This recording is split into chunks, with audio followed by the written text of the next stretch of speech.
నమస్తే అందరికీ. నేను మీ రాజమణి. ఈ విషయం మాట్లాడడానికి అసలు నాకు మాటలు రావడం లేదు. సమాజం ఎట్టిపోతుందా? చదువుకునే చిన్నారులు ఇలా ఎందుకు ప్రవర్తిస్తున్నారు? విలువలు ఎట్టిపోతున్నాయి? తల్లి తండ్రి అనే విలువలు ఎట్టిపోతున్నాయి? అసలు ఏం జరుగుతుందనే విధంగా చాలా రకాల ప్రశ్నలు మన ముందుకు వచ్చి నిలబడుతున్నాయి. ఈరోజు జీడిమెట్ల పరిధిలోని ఒక 15 సంవత్సరాలు 10th క్లాస్ చదువుతున్న పాప, తండ్రి లేడు, తల్లే కష్టపడి 2 ఆడపిల్లలను పెంచుతుంది.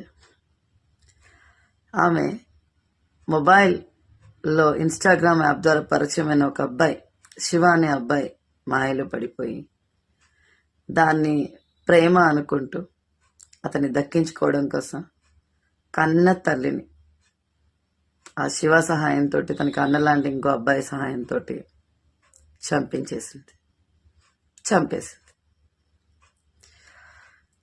ఎంత బాధాకరమైన విషయం. గుండె లోతుల్లో చాలా బాధ కలుగుతుంది. ఇలా కూడా ఉంటున్నారేంటి పిల్లలు అని. ఇక్కడ తప్పెవరిది? మొబైల్ పిల్లలకి ఇచ్చిన తల్లిదండ్రులు తప్ప, లేకపోతే ఇన్స్టాగ్రామ్ యాప్లు పిల్లలు యూజ్ చేయడానికి అనుమతించడం అది తప్ప? అసలు ఆ ఏజ్కి ప్రేమ అంటే అర్థమవుతుందా అసలు? అండ్ ఎవరిని కన్న తల్లినా, తండ్రి చనిపోయినా కూడా తన కష్టం చేసుకుని తన కాళ్ళ మీద నిలబడి తమ పిల్లలు సంతోషంగా బ్రతకాలని కష్టపడి వాళ్ళని పెంచుతున్న తల్లిని ఏదో ఒక యాప్లో పరిచయమైన ఒక అబ్బాయి మీద వచ్చిన ఫీలింగ్ కోసం చంపేసే విధంగా నేటి యూత్ తయారవుతున్నారా అనే విధంగా అసలు వింటుంటే మెదళ్ళు కూడా పనిచేయడం లేదు కదా.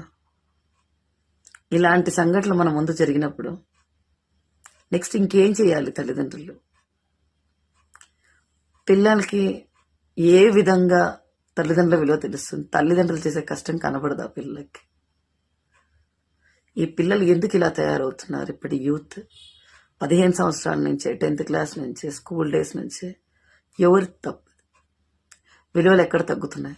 ఎవరు వారిని సరైన దారిలో పెట్టడానికి ఎక్కడ లోపం జరుగుతుంది? ఎవరు సరిగా జాగ్రత్తలు పాటించడం లేదు అనేది అర్థం కావడం లేదు. ఒక కన్న తల్లి విలువ ఎలా మర్చిపోతున్నారు ఆడపిల్లలు? చాలా బాధాకరం. ఏం మాట్లాడాలో కూడా తెలియడం లేదు.